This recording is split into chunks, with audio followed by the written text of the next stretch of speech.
Apa action kita yang bisa kita perbuat untuk menghadapi sebuah gerakan pengerusakan generasi Islam di Indonesia ini yang kita lihat sudah benar-benar terstruktur, sistematis dan masif sekali.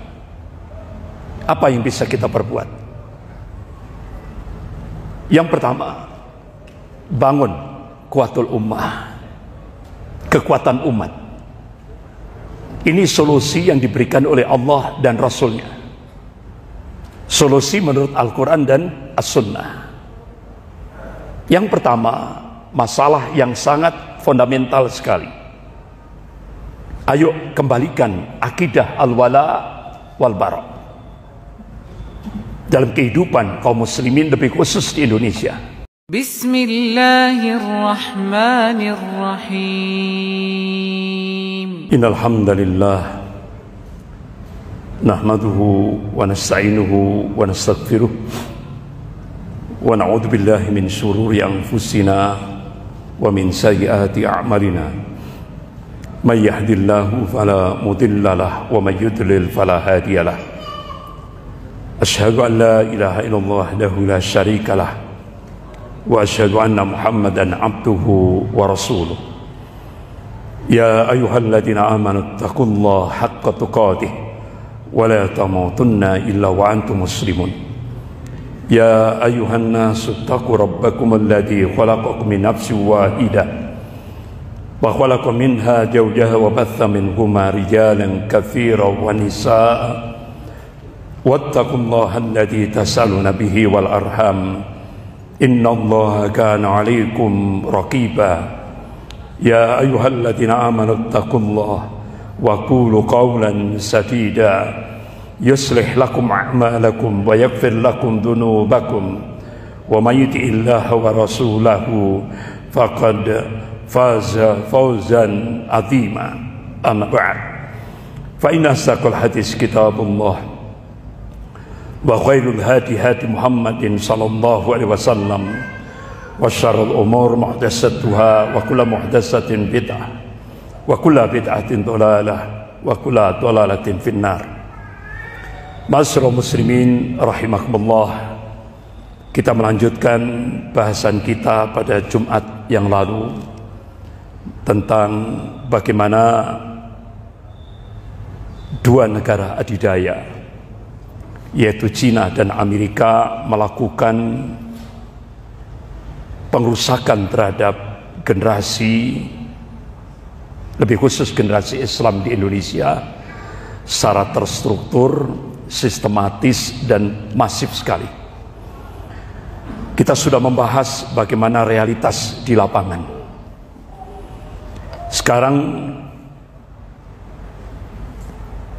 titik klimaksnya, apa kira-kira solusinya menurut Al-Quran dan As-Sunnah? Rasulullah SAW mengingatkan kepada umatnya. Qala Rasulullah SAW, taraktu fikum sayyaini lan tadilu ba'dahuma kitabullah wa sunnatun nabi. Aku tinggalkan dua perkara, kalian tidak akan sesat selama kalian berpegang pada dua perkara itu, kitabullah wa sunnatun nabi, Al-Quran dan sunnah nabi. Insya Allah dijamin selamat fid dunya wal akhirah. Bapak-bapak, ibu-ibu yang dirahmati Allah, apa action kita yang bisa kita perbuat untuk menghadapi sebuah gerakan pengerusakan generasi Islam di Indonesia ini yang kita lihat sudah benar-benar terstruktur, sistematis dan masif sekali?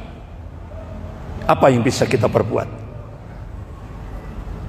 Yang pertama, bangun Quwwatul Ummah, kekuatan umat. Ini solusi yang diberikan oleh Allah dan Rasulnya. Solusi menurut Al-Quran dan As-Sunnah. Yang pertama, masalah yang sangat fundamental sekali. Ayo kembalikan akidah al-wala wal-bara dalam kehidupan kaum muslimin, lebih khusus di Indonesia. Rasulullah bersabda, qala Rasulullah sallallahu alaihi wasallam, "Awthaqu ural iman al-hub fillah wal bughdhu fillah." Tali ikatan iman yang paling kuat itu, kata Rasulullah, al-hub fillah wal bughdhu fillah. Cinta karena Allah dan benci juga karena Allah. Itu yang sering kita sebut dengan al-wala wal bara. Ya. Apa sih al-wala? Kalau dalam aspek lughah bahasa, al-wala itu kata masdar dari waliya. Kalau terjemahan secara tekstual, al-wala itu loyalitas, dukungan, kecintaan. Kemudian al-bara itu kata masdar dari bara'ah, putus. Sebagaimana Allah tegaskan dalam surah At-Taubah ayat 1 ini. Semua surah diawali dengan basmalah kecuali surah At-Taubah tanpa basmalah, langsung bara'atu minallahi wa rasulih, pernyataan langsung dari Allah dan Rasulnya, putus dengan orang-orang kafir dan orang-orang musyrik. Ini, Bapak-bapak, ibu-ibu yang dimuliakan Allah, apa wilayahnya al-wala? Wilayahnya al-wala itu apa-apa yang dicintai oleh Allah dan Rasulnya, kita wajib mencintainya dalam 4 aspek: ucapan, perbuatan, i'tiqad, dan atau keyakinan. Yang keempat, orangnya. Gitu. Jadi apa-apa yang dicintai oleh Allah dan Rasulnya, kita wajib mencintainya. Kemudian wilayahnya al-bara itu apa-apa yang dibenci oleh Allah dan Rasulnya, kita wajib membencinya dalam 4 aspek: ucapan, perbuatan, i'tiqad atau keyakinan, dan orangnya. Gitu. Karena apa? Bapak-bapak, ibu-ibu yang dirahmati Allah, ini masalah yang sangat fundamental sekali dalam hidup dan kehidupan kita. Karena tali ikatan iman yang paling kuat itu, kata Rasulullah, awthaqu ural iman al-hub fillah wa bughdhu fillah. Tali ikatan iman yang paling kuat itu cinta karena Allah, benci juga karena Allah. Bahkan sampai Rasulullah SAW menegaskan, qala Rasulullah SAW, man ahabba fillah, barang siapa yang mencintai karena Allah, wa abghadha fillah, dan membenci karena Allah, wa wala fillah, dan memberikan wala, loyalitas karena Allah, wa ada fillah, dan memusuhi karena Allah, fa innama tunalu wilayatullah bidzalik, maka sesungguhnya, kata Rasulullah, kewalian Allah, kecintaan Allah itu baru bisa kita dapatkan ketika kita mengaplikasikan atau mengamalkan al-wala wal bara. Bahkan Rasulullah menegaskan lagi, walan tajid 'abdan ta'mal iman wa in kathara salata wa shaumu hatta yakuna kadzalik. Jadi seorang hamba Allah itu, kata Rasulullah, tidak akan bisa merasakan lezatnya iman sekalipun dia banyak sholatnya, banyak puasanya, hingga dia mengamalkan al-wala wal bara.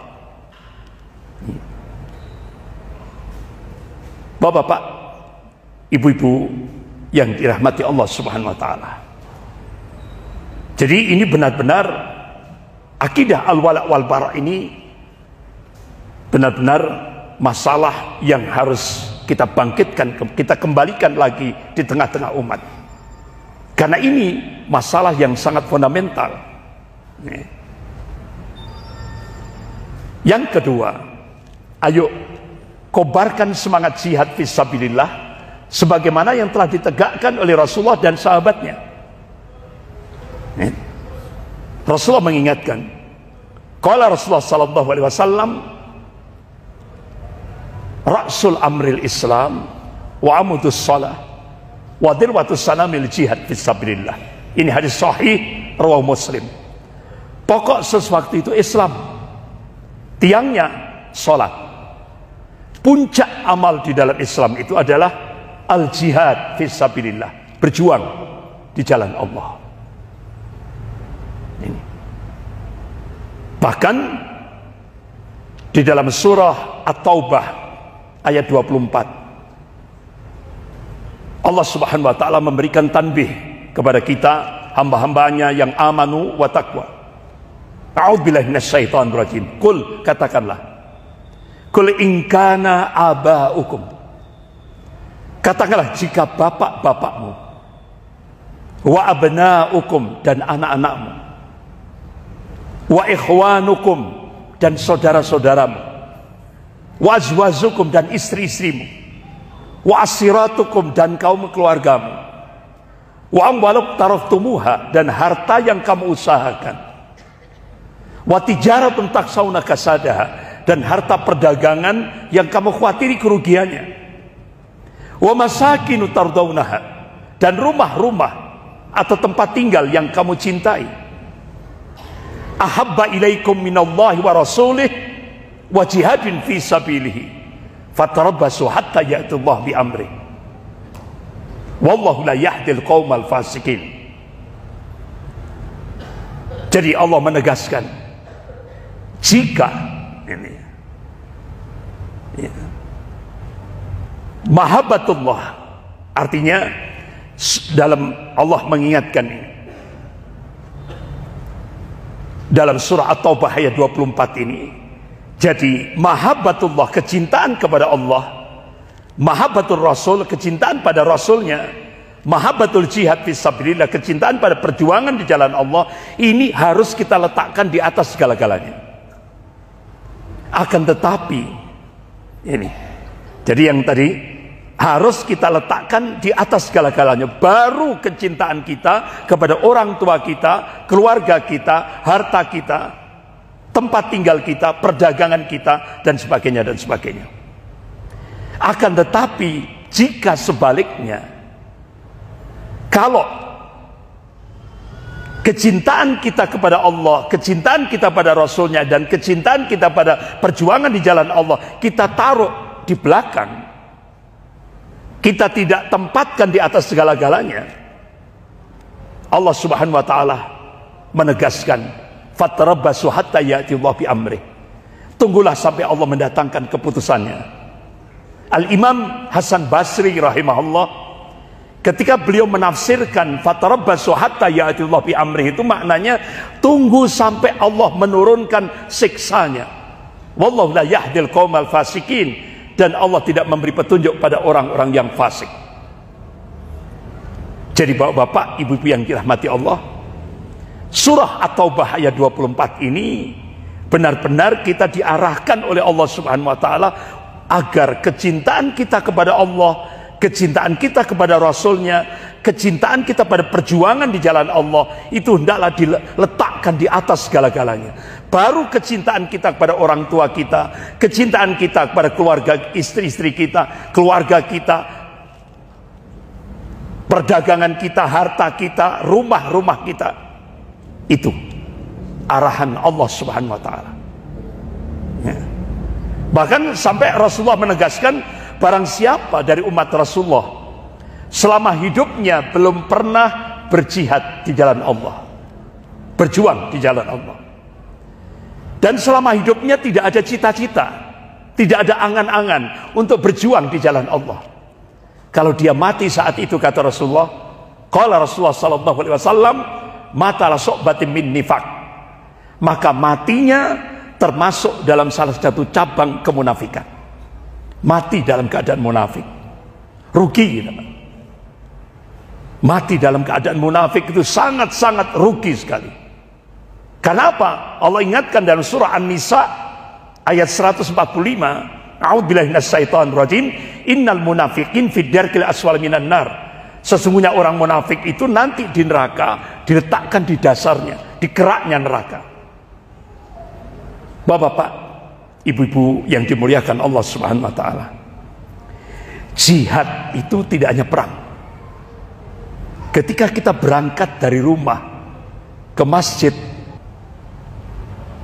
kita hadiri majelis-majelis ilmu, majelis taklim seperti malam hari ini. Ini jihad. Ini yang disebut dengan jihad at-ta'lim. Bahkan Rasulullah memberikan spirit, memberikan motivasi. Qala Rasulullah sallallahu alaihi wasallam, "Man salaka tariqan yaltamisu fihi ilman, sahalallahu lahu tariqan ila jannah." Hadis sahih riwayat Muslim. Barang siapa yang berjalan menuju majelis-majelis ilmu, Allah akan mudahkan jalannya menuju surganya Allah Subhanahu wa taala. Mudah-mudahan kita semuanya termasuk apa yang dikabarkan oleh Rasulullah sallallahu alaihi wasallam. Ya. Kita dimudahkan oleh Allah dari rumah berangkat ke rumah Allah di masjid untuk menghadiri majelis ta'lim. Kita kaji ayat-ayat Allah dan sunnah Rasulnya. Dan mudah-mudahan kita seperti apa yang dikabarkan oleh Rasulullah. Insya Allah nanti di yaumil akhir kita dimudahkan oleh Allah untuk menuju surganya Allah Subhanahu wa taala. Amin ya rabbal alamin. Yang ketiga, lakukan i'dad, persiapan, baik ma'nawiyah, ya. Jadi baik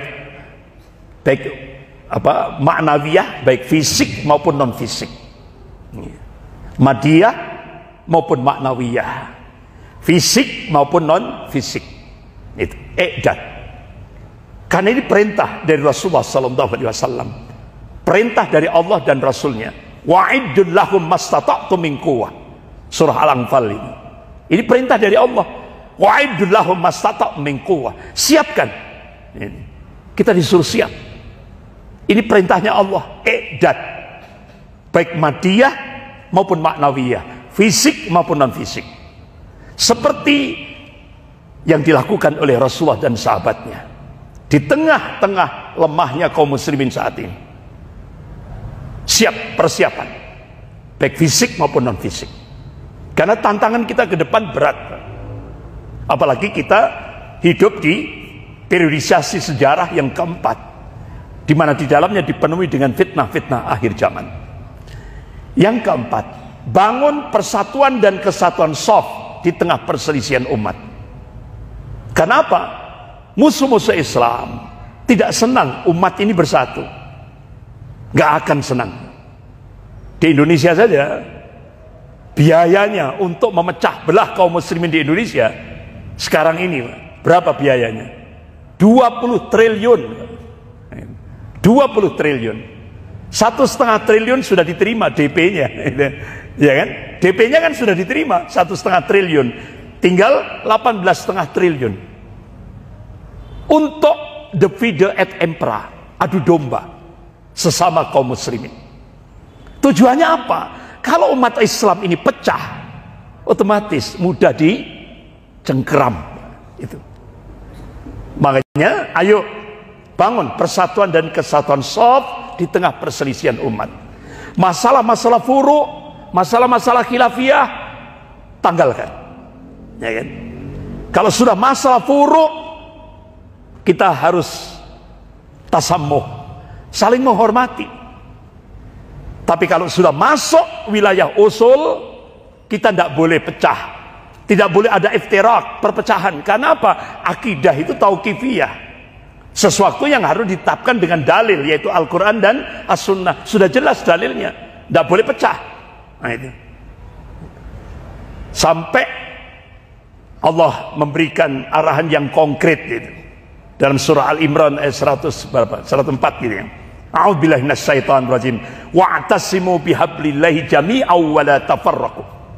Dan hendaklah kalian semuanya berpegang teguh pada bihablillah, pada tali agama Allah. Wa la tafarraqu, dan jangan kamu berpecah belah, jangan kamu bercerai-berai. Ini peringatan dari Allah. Kita dilarang oleh Allah untuk beriftirak, berpecah, tidak boleh. Dilarang sama Allah dan Rasulnya. Bahkan Rasulullah memberikan arahan yang konkret gitu. Qala Rasulullah sallallahu alaihi wasallam, al jama'atur rahmatun wal furqah adzabun. Ini hadis sahih rawahu Ahmad. Bersatu itu rahmat, berpecah itu adalah azab. Ini kalau hadis yang sahih ini disampaikan di tengah-tengah, minim kota Madya Malang ini. Jadi ustadznya semuanya menyampaikan hadis sahih ini.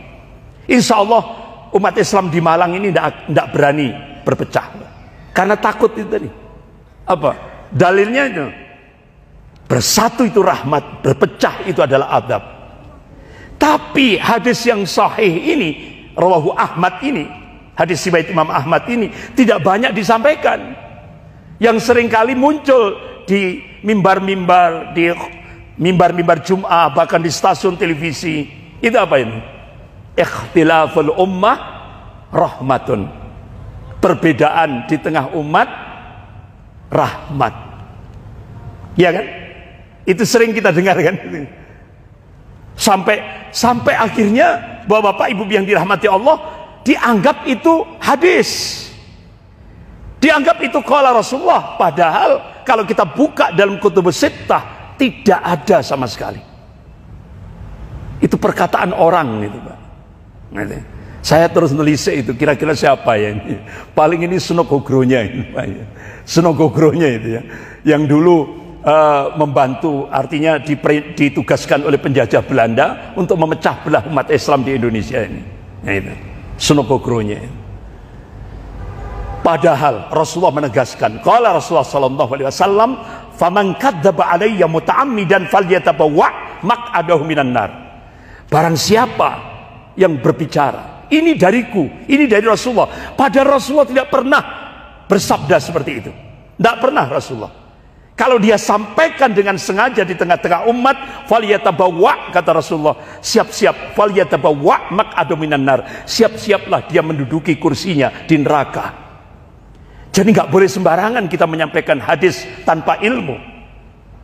Alhamdulillah Bapak Ibu yang dirahmati Allah, sekarang kita dimudahkan oleh ulama-ulama hadis. Di antaranya Syekh Muhammad Nasiruddin Albani rahimahullah. Kita sekarang mudah sekali. Beliau ringkas, artinya beliau kumpulkan hadis-hadis sahih dalam kutubus sittah. Dikumpulkan dalam kitab silsilah hadis sahih. Bahkan beliau kumpulkan hadis-hadis yang dhaif wal maudhu'. Jadi silsilah hadis dhaif wal maudhu', hadis-hadis yang lemah dan palsu. Sehingga akhirnya kita terselamatkan ya, dari hal-hal yang artinya yang menyelisihi adinul haq ini.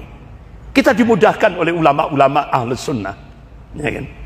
Sehingga akhirnya coba tidak ketemu itu ya kan? Yang ikhtilaful ummah rahmatun itu tidak pernah Rasulullah bersabda seperti itu. Yang ada itu yang hadisnya sahih, qala Rasulullah sallallahu alaihi wasallam, al jama'atu rahmatun wal furqah adzabun. Ini hadis sahih rawu Ahmad. Bersatu itu rahmat, berpecah itu adalah azab. Bahkan Allah tegaskan dalam surah Ar-Rum ayat 32 sampai 33 ini. A'udzubillahi minasyaitonir rajim. Wa la takunu minal musyrikin. Dan jangan kamu seperti orang-orang musyrik. Siapa mereka? Kata Allah, minal ladzina faraqu dinahum wa kanu syi'a kullu hizbin bima ladaihim farihun. Yaitu orang-orang yang memecah belah agama Allah ini. Sehingga akhirnya dia berpecah belah menjadi bergolong-golongan. Akhirnya apa? Muncul penyakit ta'assub, fanatik golongan, fanatik kelompok, fanatik apa sekarang? Fanatik partai ini. Ya kan? Ini kata Allah sikap budaya musyrik, Pak. Perilaku kemusyrikan itu yaitu ta'assub, hizbiyah, fanatik kelompok, fanatik golongan, fanatik partai. Sampai Rasulullah mengingatkan, barang siapa yang semangatnya bangkit bukan karena Allah, tapi karena ta'assub hizbiyah, fanatik kelompok, fanatik golongan, fanatik ini tadi partai. Kalau dia mati saat itu, kata Rasulullah, mati dalam keadaan jahiliyah. Ini hadis sahih rawahu Bukhari. Jadi benar-benar kita diarahkan oleh Allah. Qul, katakanlah, inna sholati wa nusuki wa mahyaya wa mamati lillahi rabbil alamin. Katakanlah sesungguhnya salatku, ibadahku, hidup dan matiku hanya untuk Allah Rabbul Alamin. Jadi jumhur ulama ahlus sunnah itu sepakat, apapun jenis amal ibadahnya, kalau tidak berlandaskan pada inna sholati wa nusuki wa mahyaya wa mamati lillahi rabbil alamin, tidak sah ibadahnya. Itu tidak ada ikhtilaf di kalangan ulama-ulama ahlus sunnah.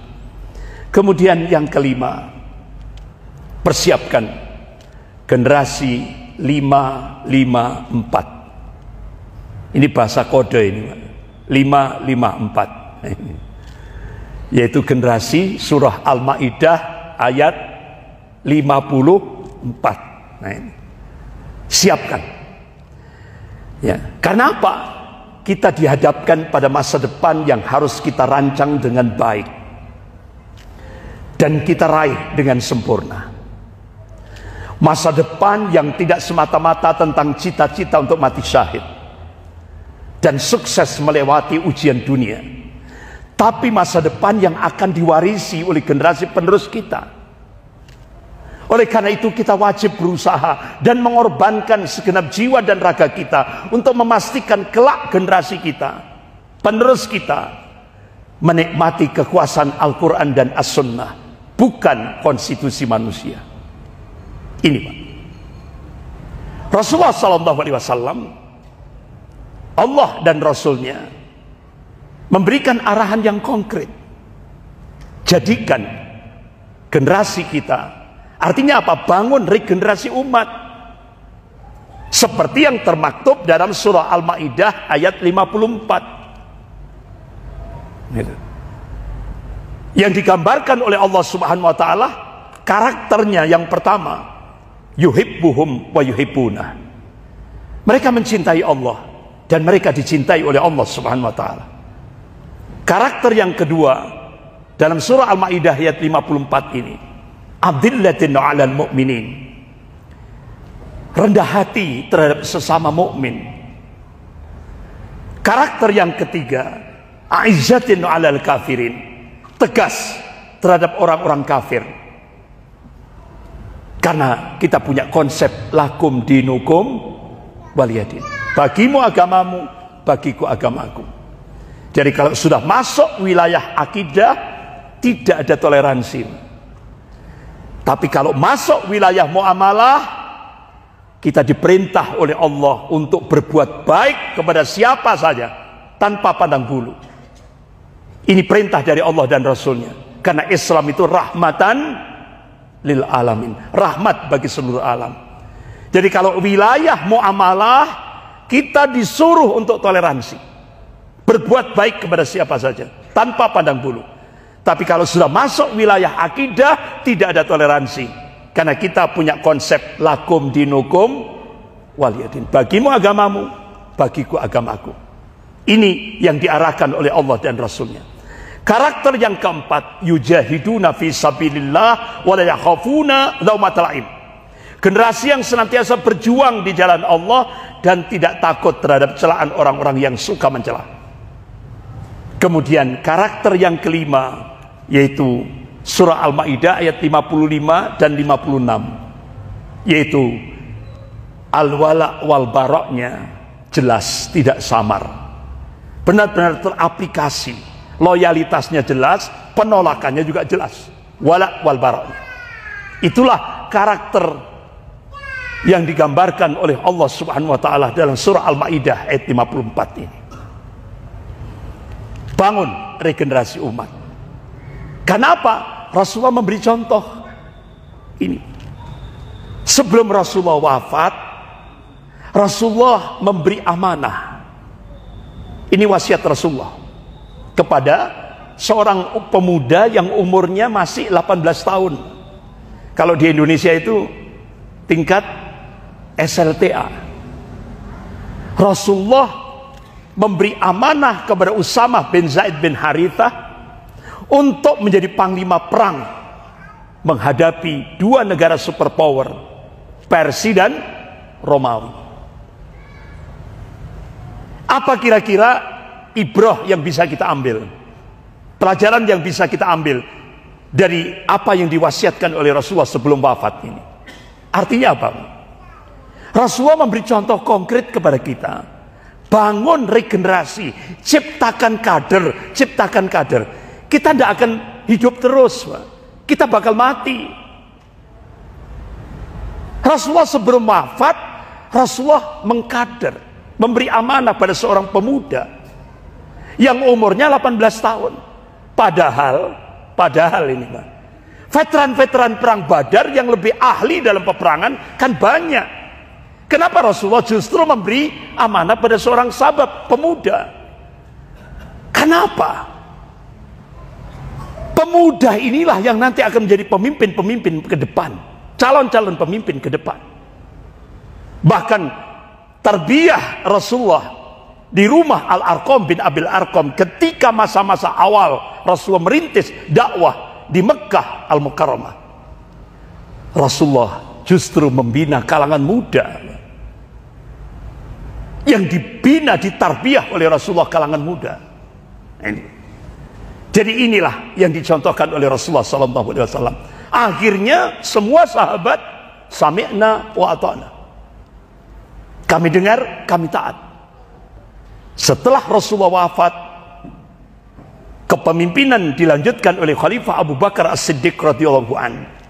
Beliau mentaati apa yang diperintahkan oleh Rasulullah. Beliau angkat Usama bin Zaid bin Harithah menjadi panglima perang menghadapi dua negara superpower, Persia dan Romawi.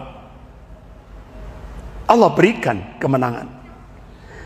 Sampai Khalifah Abu Bakar As-Siddiq radhiyallahu anhu wafat, diganti Khalifah Umar bin Khattab radhiyallahu anhu. Tetap Khalifah Umar bin Khattab mengangkat Usama bin Zaid bin Harithah karena ini amanah dari Rasulullah. Alhamdulillah, Allah berikan kemenangan pada masa Khalifah Umar bin Khattab radhiyallahu an. Dua negara superpower, Persia dan Romawi, bisa ditaklukkan. Apa kira-kira? Ketaatan kepada Allah dan Rasulnya. Oleh karena itu dalam surah Al-Ahzab ayat 71 Allah berfirman, a'udzubillahi minasyaitonir rajim, wa may yuti'illaha wa rasulahu faqad faza fawzan 'azima. Barang siapa yang taat kepada Allah dan Rasulnya, maka sesungguhnya dia telah mendapatkan kemenangan yang besar. Ini. Jadi kalau kita taat kepada Allah dan Rasulnya, pasti Allah akan berikan kemenangan yang besar. Kalangan mufassir, ahli-ahli tafsir menafsirkan faqad faza fawzan 'azima, itu maknanya di dunia dimuliakan oleh Allah, di akhirat jannah, surganya Allah Subhanahu wa taala. Janji Allah pasti. Nah sekarang bagaimana generasi yang kita siapkan ya, sebelum kita meninggal ya kan? Ini kita siapkan generasi yang siap mengorbankan apa saja demi dakwah dan akidahnya. Sebagaimana Allah ingatkan dalam surah Al-Imran ayat 79, a'udzubillahi minasyaitonir rajim, walakin kunu rabbani bima kuntum tu'allimuna alkitab wa bima kuntum tadrusun. Yaitu kita harus menyiapkan generasi Rabbani. Generasi Rabbani itu generasi yang semua aktivitasnya, pola pikirnya rujuk ilal Quran was sunnah, kembali kepada Al-Quran dan As-Sunnah. Ini generasi yang kita siapkan. Yang kedua, generasi yang kita siapkan ini adalah generasi yang dakwahnya benar-benar lillah karena Allah. Benar-benar lillah karena Allah. Tidak ada interest-interest yang lain. Ini. Insya Allah, Allah jamin kemenangan. Karena kita diyakinkan oleh Allah Subhanahu wa taala, wa man nasru illa min indillahil azizil hakim. Kemenangan itu datangnya dari Allah yang Maha perkasa lagi Maha bijaksana. Bahkan Allah berjanji, wa kana haqqan alaina nasrul mu'minin. Kewajiban kami memenangkan golongan mukmin. Kemudian generasi yang ketiga, yaitu generasi yang senantiasa mementingkan kualitas, bukan kuantitas. Ini kader yang kita harapkan, yang kita kader. Kemudian yang keempat, di mana kita bangun generasi itu? Di masjid. Jadikan masjid menjadi tempat kaderisasi, regenerasi umat ini. Kenapa? Insya Allah, kalau kita kader di masjid, insya Allah mereka akan mendapatkan sakinah, rahmat dari sisi Allah Subhanahu wa Ta'ala, dan doa dari para malaikat ketika dia iktikaf di masjid. Allah maghfir lahu warhamhu. Ini adalah doa dari para malaikat. Ya Allah, ampunilah dia, cintailah dia. Kemudian kita didik generasi yang punya sabar yang baja. Karena apa? Tantangan ke depan semakin berat. Dibutuhkan generasi yang punya kesabaran yang baja. Apa? Tahan banting. Ya kan? Generasi yang tahan banting. Bapak-bapak, ibu yang dirahmati Allah. Teknisnya bagaimana? Ah, ini teknisnya ini. Mengkader generasi itu teknisnya seperti ini. Marhalah yang pertama, bangun pondasinya. Apa? Tauhid. Marhalah yang kedua, tauhid rububiyah, uluhiyah, asma wa sifat kita hunjamkan.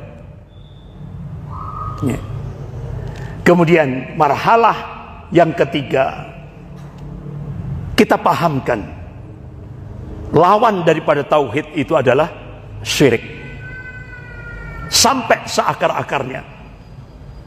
Karena ini yang akan menghancurkan kekuatan umat itu. Kemudian yang keempat,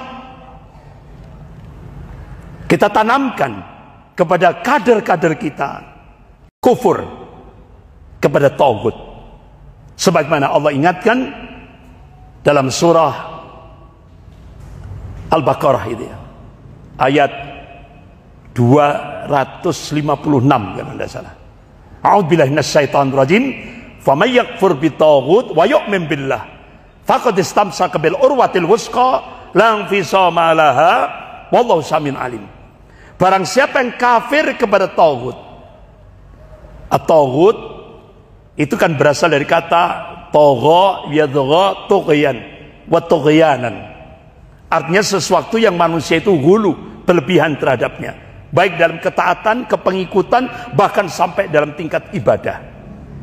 Oleh karena itu, faman yakfur bitaghut, kata Allah, barang siapa yang kafir kepada tauhid wa yu'min billah, kemudian beriman kepada Allah, mentauhidkan Allah dalam segala aspek kehidupan, ya kan? Wa yu'min billah faqad istamsaka bil urwatil wusqa, maka kata Allah sesungguhnya dia telah berpegang pada tali yang kuat. Kalangan mufasir, ahli-ahli tafsir menafsirkan al urwatil wusqa itu adalah kalimah tauhid, la ilaha illallah, lang fisama laha. Ini jaminan langsung dari Allah, tidak akan putus. Wallahu samiun alim, dan Allah itu maha mendengar lagi maha mengetahui. Kemudian marhalah yang kelima, amalkan. Kita kader-kader kita minta untuk mengamalkan rukun iman dalam kehidupan sehari-hari. Ketika Rasulullah ditanya tentang al-iman oleh malaikat Jibril alaihissalam, qala antu'minuna billah wal malaikatihi wal kitabihi wal rasulihi wal yaumil akhir wal qadar kullihi khairihi wa syarrihi, muttafaqun alaih. Ini hadis sahih riwayat Bukhari wa Muslim. Kemudian marhalah yang keenam, bangkitkan akidah al-wala wal bara seperti yang kita bahas tadi ke dalam saksiyah kader-kader yang kita siapkan. Kemudian marhalah yang ketujuh, aizzatin alal kafirin, tegas terhadap orang-orang kafir dalam aspek akidah. Ya. Karena apa? Inilah yang diarahkan oleh Allah, ya kan? Karena kita punya konsep lakum dinukum waliyadin. Ya. Jadi walaupun sekarang di Indonesia ada pergantian kata-kata kafir diganti dengan non muslim. Berarti kan tidak ada lagi kul ya ayyuhal kafirun, berarti kul ya ayyuhal non muslim. Ini kan ngerusak, ini namanya Pak. Merusak ini namanya. Ini kata-kata kafir itu sudah langsung dari Allah itu Pak. Bahkan itu orang-orang kafir itu kalau kita dekati Pak ya, kalau kita dekati, kalau kata kafir diganti non muslim, itu dia tanya, non muslim itu apa artinya Ustadz? Ya saya jawab, muslim itu keselamatan. Kalau non muslim ya otomatis tidak selamat. Marah dia Pak, marah dia. Nah, itu berarti kamu tidak selamat. Mau tidak diberi dia seperti itu? Tidak mau, marah Pak dia. Tapi kalau kafir itu sudah dari Allah, itu sudah, ya kan? Sudah dari Allah itu. Jadi nggak ada. Tapi sekarang ini banyak yang keminter Pak. Sampai kata-kata kafir dalam Al-Quran diganti Pak. Ini kan. Berarti kan keminter ini Pak. Ya kan. Berarti ini haknya Allah dirampas oleh manusia yang sombong. Nah, itu Pak. Itu kesombongan berpikir. Ya kan. Bapak-bapak, ibu yang dirahmati Allah. Kemudian ayo, yang marhalah yang ke-8, jadikan kader kita untuk mengatakan yang hak walaupun pahit. Ya kan? Qulil haq walau kana murad. Katakan yang hak walaupun pahit, kata Rasulullah. Ya kan? Kemudian awas. Artinya apa? Ayo tanamkan pada kader kita, yaitu nawaqidul Islam. Asyarah, 10 pembatal keislaman. Itu harus kita pahamkan kepada generasi, kepada kader-kader kita. Kemudian yang ke-10, jangan takabur. Kita kader-kader kita untuk menjadi hamba-hamba Allah yang tawaddu, tadarru, merendah di hadapan Allah. Ya. Kemudian yang ke-11, kita arahkan untuk senantiasa terus mencari ilmu. Karena dengan ilmu itu insya Allah kita akan ada pencerahan, terutama ketika kita hidup di bumi yang Allah Subhanahu wa taala. Terutama ilmu yang hak, yang sumbernya Al-Quran dan As-Sunnah. Kemudian yang ke-12, kader-kader yang kita rintis ini kita budayakan untuk sering tabayun. Tabayun itu apa? Cross check. Ya. Fattabayyanu. Ini perintah dari Allah. Kalau ada berita dari orang-orang fasik, jangan langsung diterkam, artinya dikunyah gitu, jangan. Cek dulu. Nah, itu. Khawatir nanti itu fitnah yang bisa menghancurkan umat ini. Tabayun, budaya tabayun. Kemudian hindari ta'assub, asobiyah, fanatik kelompok. Nah, ini kita hindarkan. Karena itu dilarang oleh Allah dan Rasulnya. Fanatik kelompok, fanatik golongan, fanatik partai, tidak boleh. Benar-benar kita arahkan pada lillah. Kemudian iltizam, kita ajak kader-kader kita itu untuk iltizam kepada adinul haq, pada ideologi Islam. Dan kita jauhkan dari tasabbuh, yaitu niru-niru budaya orang kafir dan budaya orang musyrik. Kemudian yang ke-15, jadikan kader kita menjadi kader al-ghuraba. Sebagaimana Rasulullah mengabarkan, qala Rasulullah sallallahu alaihi wasallam, badal Islam ghariban wa sayaudu ghariban kama bada fatuba lil ghuraba. Islam, kata Rasulullah, pertama kali sesuatu yang asing. Dan Islam akan kembali menjadi asing sebagaimana sedia kala dia muncul. Fatuba lil ghuraba, berbahagialah orang-orang asing ini. Sahabat tanya, ya Rasulullah, manil ghuraba? Siapa orang-orang asing itu? Siapa al-ghuraba itu? Rasulullah memberikan jawaban, qala alladzina yuslihu inda fasadin nas, yaitu umat Rasulullah yang senantiasa melakukan islah, perbaikan di tengah masyarakat yang semakin jauh dari adinul Islam ini.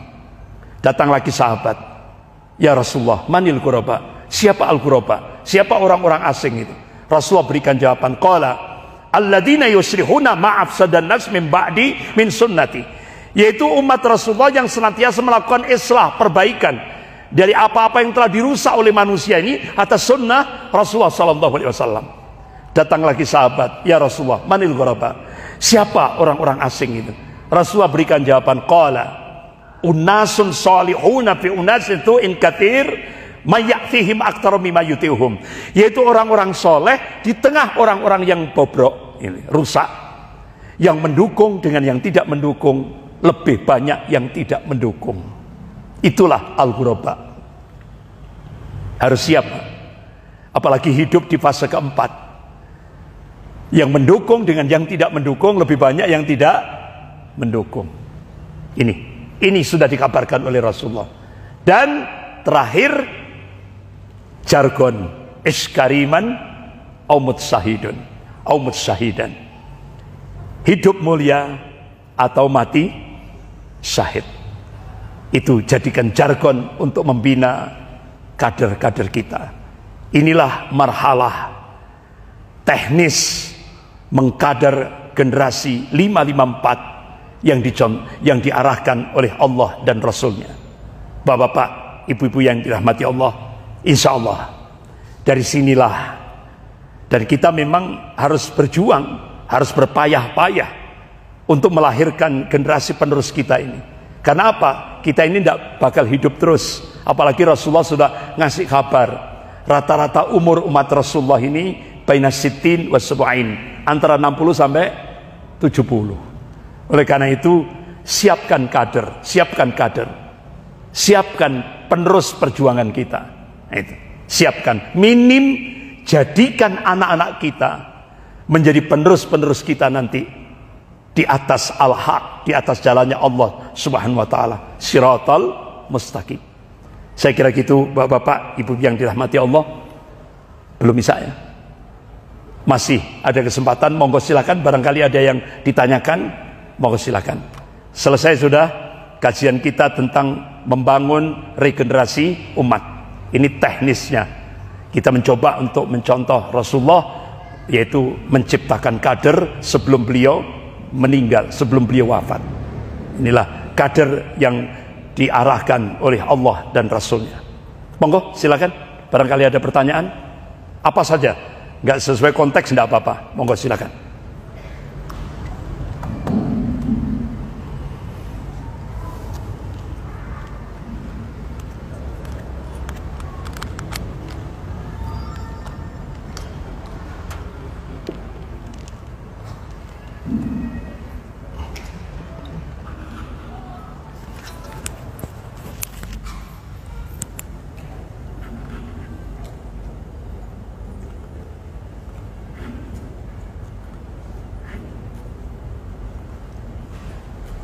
Monggo silakan.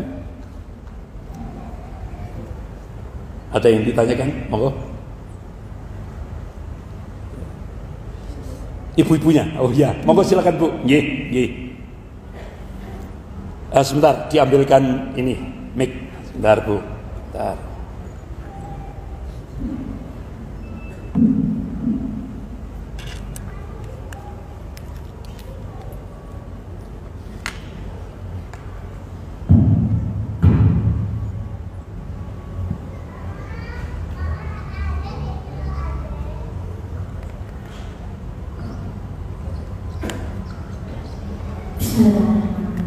Terima kasih Ustaz atas kesempatannya.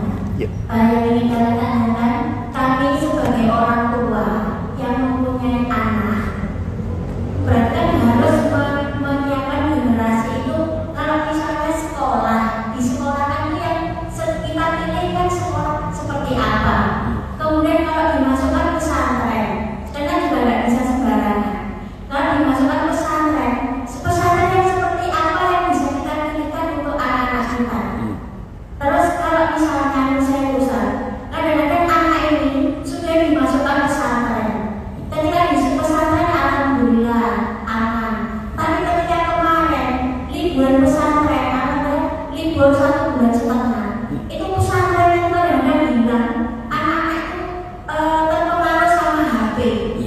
Nyawanya itu ada kalau ada HP, kalau ada HP tidur atau HP atau TV. Nah terus kita sebagai orang tua ini bagaimana menyikapi yang seperti itu? Terima kasih. Jazakillah khair, Ibu. Masya Allah, Ibu ada kegelisahan yang insya Allah positif itu. Saya kira semuanya sepertinya seperti yang dirasakan oleh Ibu. Insya Allah kita harus optimis. Optimisnya apa? Benteng kita itu tinggal 3 di Indonesia ini. Masjid, Usratul Islamiyah, keluarga muslim, pesantren atau lembaga pendidikan Islam. Benteng kita tinggal 3 ini. Oleh karena itu, seperti harapan ibu tadi, kegelisahan ibu itu tadi, ayo langsung actionnya apa? 3 benteng ini harus sinergi. Masjid, keluarga muslim, lembaga pendidikan Islam atau pesantren ini harus berjalan sinergi, saling ta'awun, saling tolong menolong untuk memunculkan regenerasi umat ini. Insya Allah, kalau 3 benteng ini saling kerjasama, saling ta'awun satu dengan yang lainnya, insya Allah akan lahir generasi-generasi yang siap menghadapi di eranya, di zamannya itu. Insya Allah kita optimis. Dan itu sekarang di Indonesia sedang bergerak. 3 komponen ini: masjid, pesantren atau lembaga pendidikan Islam, dan keluarga muslim. Insya Allah berjalan sinergi. Dan insya Allah mungkin 10 tahun, 20 tahun yang akan datang, insya Allah akan lahir calon-calon pemimpin Indonesia ke depan yang insya Allah akan merubah Indonesia sebagaimana yang dicita-citakan oleh the founding father, pendiri negara Kesatuan Republik Indonesia ini, ingin menjadikan Indonesia menjadi negara baldatun thayyibatun warabun ghafur. Insya Allah apa yang diharapkan oleh ibu insya Allah akan muncul di Indonesia.